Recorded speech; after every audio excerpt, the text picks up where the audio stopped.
সচিব কালীগঞ্জ উপজেলা যুবদল। এই পর্যায়ে বক্তব্য রাখবেন নলতা ইউনিয়ন বিএনপির সাবেক সাংগঠনিক সম্পাদক, হাসিনা সরকারের আমলে অন্যায় নির্যাতন এবং দলকে সুসংগঠিত করতে যার অক্লান্ত পরিশ্রম সেই বড় ভাই জনাব কিসমাতুল বারী।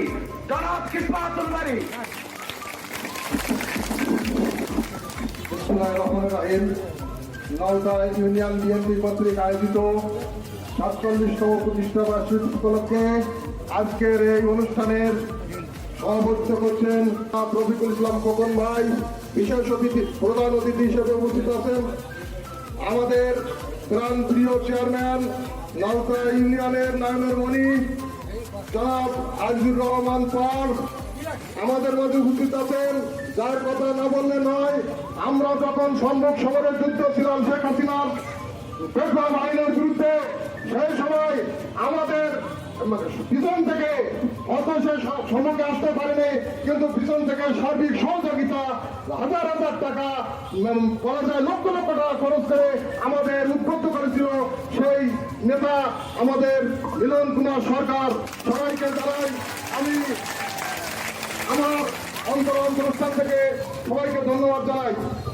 আমি একটি কথা বলতে চাই, যেহেতু আজ প্রতিষ্ঠাবার্ষিকী সময় কম, প্রতিষ্ঠাবার্ষিকী অনুষ্ঠান সময় কম, আমরা নলতা ইউনিয়ন বিএনপির প্রত্যেক ওয়ার্ড থেকে যে সমস্ত নেতা কর্মী এখানে হাজির হয়েছি, আমরা যুদ্ধ করেছি, সামনে আরেকটা যুদ্ধ আছে, এই যুদ্ধ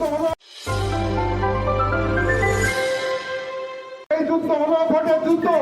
আমরা প্রত্যেক গ্রামে, প্রত্যেক ওয়ার্ডে, প্রত্যেক ফ্যামিলিতে আমরা যেন ধানের শীষের ভোট করতে পারি এবং সবাইকে উদ্বুদ্ধ করতে পারি।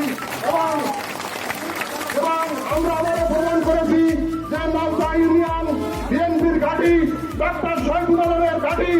আমরা সামনে নির্বাচনে যেন ডক্টর শহীদুল আলমকে বিপুল ভোটে জয়যুক্ত করতে পারি, এই আহ্বান থেকে আমি আমার সংক্ষিপ্ত বক্তব্য শেষ করছি। আল্লাহ হাফেজ।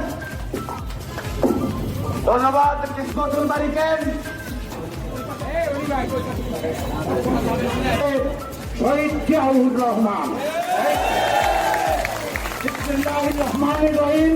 অধ্যকার আজকের এই দলের ৪৭তম প্রতিষ্ঠা বার্ষিকী অত্যন্ত সফল আনন্দ র্যালি শেষে এই আলোচনা সভার সম্মানিত সভাপতি অত্র ইউনিয়নের সুযোগ্য প্রাক্তন বাংলাদেশ জাতীয়তাবাদী দল সুস্বাস্থ্য ও দীর্ঘায়ু কামনা করে বিনোদ কুমার দাদা।